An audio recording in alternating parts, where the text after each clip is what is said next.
Morning students, welcome back to this online SS class. Students, today we will start a new lesson number 12, that is political developments, new empires and kingdom. In this lesson, we will read about Gupta Empire. Gupta empire के बारे में हम पढ़ने वाले हैं और ये लगभग 320 से लेके 540 AD के बीच का समय था जब गुप्ता रूलर्स इंडिया में उन्होंने राज किया. So the chapter is on page number 82 in your book. तो आप सभी पेज नंबर 82 पे अपनी बुक खोलिए and we will start the chapter. So let us start. The rise of Gupta dynasty is regarded as an important event in Indian history. Under the Gupta king, India made such a progress in almost every field that it is regarded as the golden age.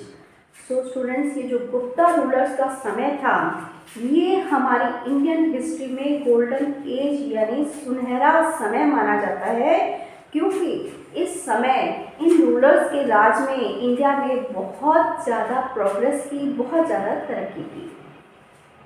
प्रशस्ति and their historical importance. Samudragupta प्रशस्ति.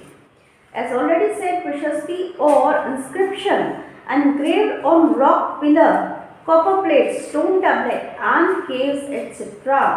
form a very important source of history, and this is true in case of Gupta rulers, especially Samudragupta. तो student, जैसे हम पहले पढ़ चुके हैं कि हमारी हिस्ट्री में जो हमें इंफॉर्मेशन मिलती है उसमें एक बहुत इम्पॉर्टेंट इंफॉर्मेशन जहाँ से हमें मिलती है वो है प्रशस्ति. प्रशस्ति एक बहुत इम्पॉर्टेंट सोर्स है. इंस्क्रिप्शंस जो होती हैं, जो डिफरेंट पिलर्स पे, प्लेट्स पे, टैबलेट्स पे लिखे हुए हमें मिले हैं, यही हमारे इतिहास की गवाह है. और यही समुद्रगुप्ता के केस में, जो कि गुप्ता रूलर्स का एक खास किंग था, उसके बारे में भी ये बिल्कुल ट्रू है. प्रशस्ति in common language a Sanskrit word means in praise of somebody. तो जो प्रशस्ति की हम बात करें उसका मीनिंग क्या है? ये संस्कृत भाषा का शब्द है जिसका मीनिंग होता है प्रशंसा, किसी की प्रशंसा में कुछ कहे गए शब्द. The Prashasti engraved on iron pillar of Chandragupta II at Mehrauli and other Prashasti engraved on Allahabad pillar are quite well known. तो गुप्ता रूलर्स के बारे में जो दो इम्पॉर्टेंट प्रशस्ति फेमस हैं वो कौन सी हैं?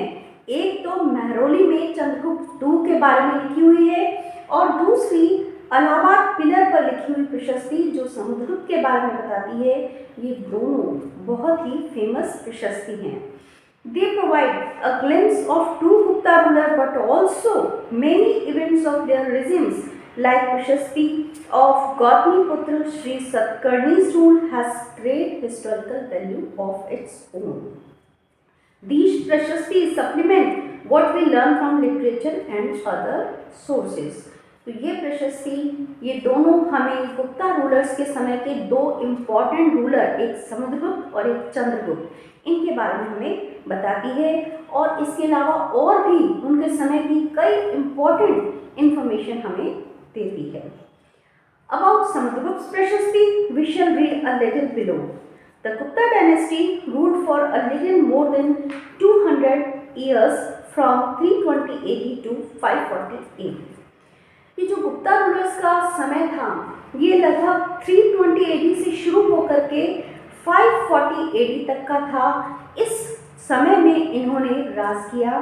तो इन्हीं के बारे में हम आप पढ़ेंगे. जो इम्पोर्टेंट रूलर्स थे गुप्ता एम्पायर के, उनके बारे में हम नीचे पढ़ने वाले हैं. तो सबसे पहले जो रूलर थे वो थे Chandragupta first. Chandragupta first 320 to 335 AD, जिन्होंने 320 से लेकर 335 AD के बीच के समय में राज किया. Chandragupta I was the first important ruler of this dynasty. When he came to the throne, his influence was confined to Magadh, but he greatly raised the power and prestige of his dynasty by matrimonial alliances and conquest. ये पहले राजा थे Chandragupta I, और जब ये राजा बने उस समय Gupta rulers का राज्य सिर्फ मगध राज तक ही था, मगध देश तक ही था. लेकिन धीरे धीरे चंद्रगुप्त फर्स्ट ने अपना राज्य बढ़ाया, कुछ मैट्रिमोनियल अलायंस के द्वारा और कुछ जीत करके, कन्क्वेस्ट अदर रूलर्स को हरा करके उसने अपने एम्पायर को बहुत ज़्यादा एक्सटेंड किया। He extended the boundaries of his kingdom and adopted the title of Maharaja Adhiraj or the King of Kings. He entered into matrimonial alliance with a famous Lichvi tribe and married Kumar Devi. With the help of Lichvis, Chandragupta was able to conquer the neighboring states. Chandragupta first ने लिचवीज tribe की राजकुमारी से शादी की, marriage की और उनकी मदद से, लिचवीज की हेल्प से उन्होंने और भी कई आसपास के नेबरिंग स्टेट्स को जीता और इस तरीके से उन्होंने अपना राज्य बहुत बढ़ा लिया और उसे इसके लिए टाइटल दिया गया महाराजा अधिराज यानी king of Kings. His empire now included all Bihar, Trihad, Allahabad besides Magध। तो अब उसका राज्य सिर्फ मगध तक सीमित नहीं था बल्कि और आगे बढ़ चुका था और बिहार, त्रिहद, इलाहाबाद यहाँ तक उसने अपना एम्पायर फैला लिया था। उसके बाद जो नेक्स्ट रूलर आए वो थे समुद्रगुप्त 335 to 375 AD।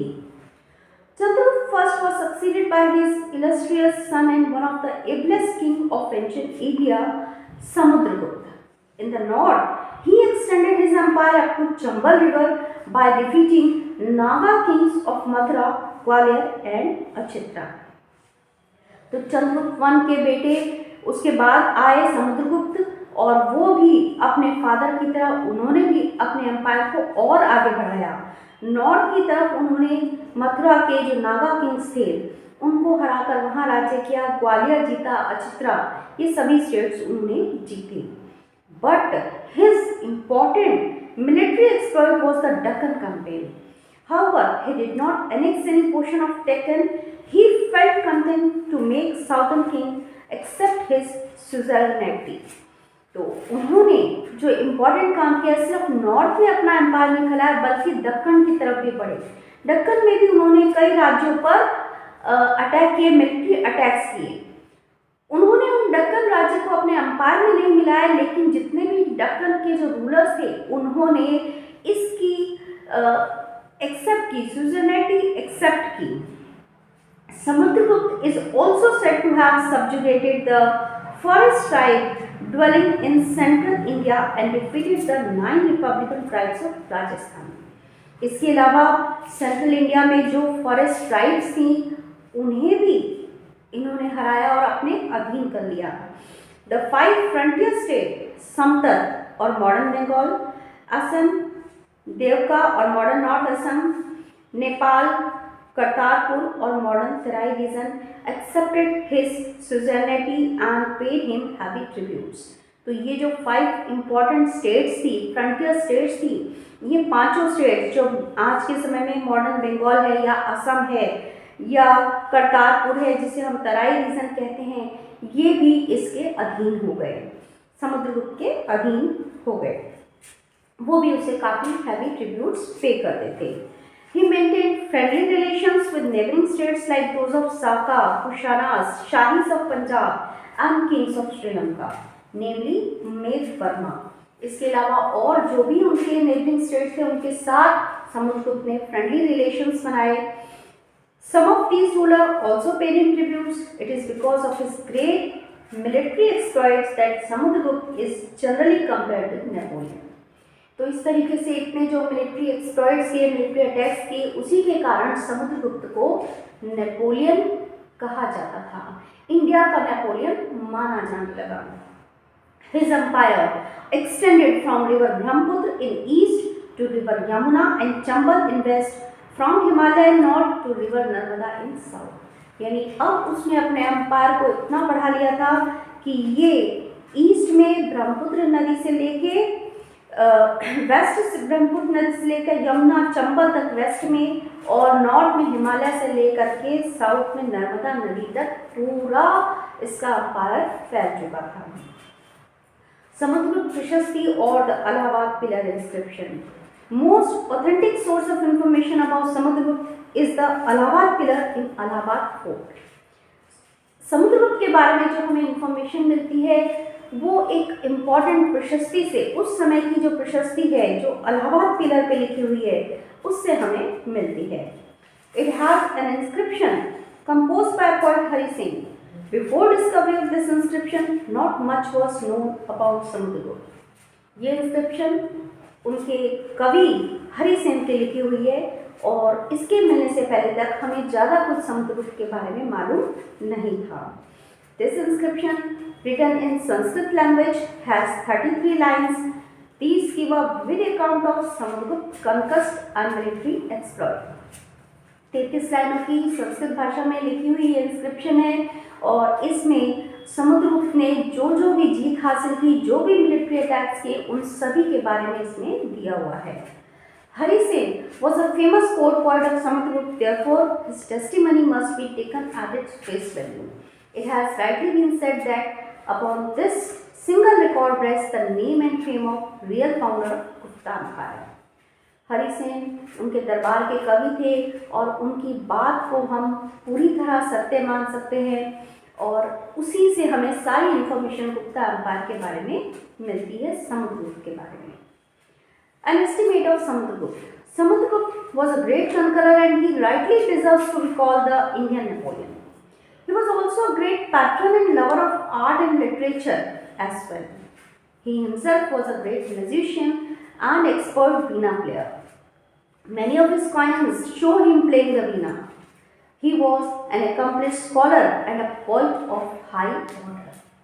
तो अगर हम समुद्रगुप्त के बारे में जानना चाहें, समुद्रगुप्त के बारे में कुछ कहना चाहें, तो हम कह सकते हैं कि वो एक बहुत अच्छा विजेता, ग्रेट कॉन्करर तो था ही और इसीलिए उसे इंडिया का नेपोलियन कहना गलत नहीं है, पर इसके साथ साथ वो आर्ट का इम्पोर्टेंट पैटर्न था, कला को भी खूब मानता था, एक अच्छा म्यूजिशियन था, वो खुद वीणा प्लेयर में एक्सपर्ट था, उसके कई कॉइन्स पे उसे दिखाया गया है वीणा प्ले करते हुए और एक बहुत अच्छा स्कॉलर, विद्वान था और बहुत अच्छा कवि भी था।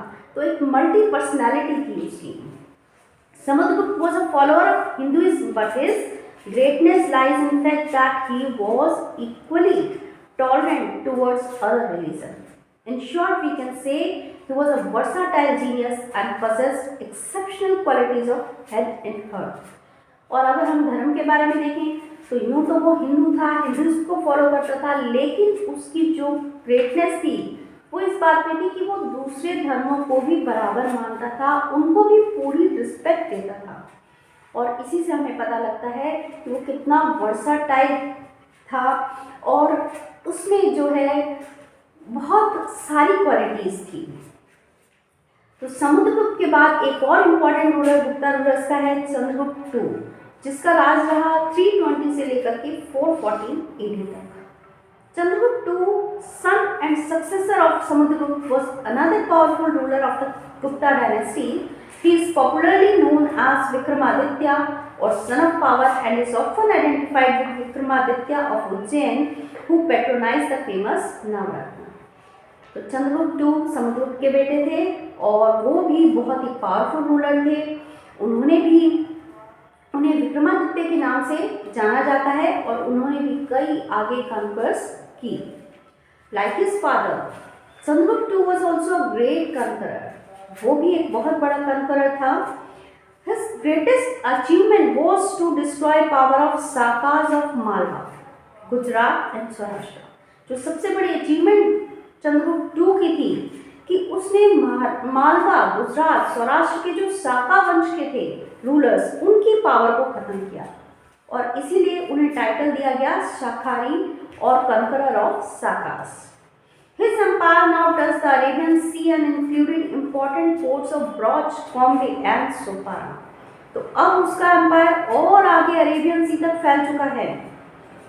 In this way, Chandragupta II laid the foundation of a vast empire which extended from Brahmaputra river in east to Chenab river in Arabian and the Arabian Sea in the west. His empire touched the Himalaya in north and Narmada in south. तो अब पूरा empire Brahmaputra east में ब्रह्मपुत्र नदी से लेके Arabian सी तक फैल चुका है, नॉर्थ में हिमालय से लेकर के साउथ में नर्मदा नदी तक गुप्ता रूलर्स का एम्पायर फैल चुका है। Chandragupta II was succeeded by Kumar Gupta. It was during his reign that Hunas, a barbaric nomadic tribe of Central Asia invaded India. They were defeated by the crown prince Skandagupta, who succeeded Kumargupta.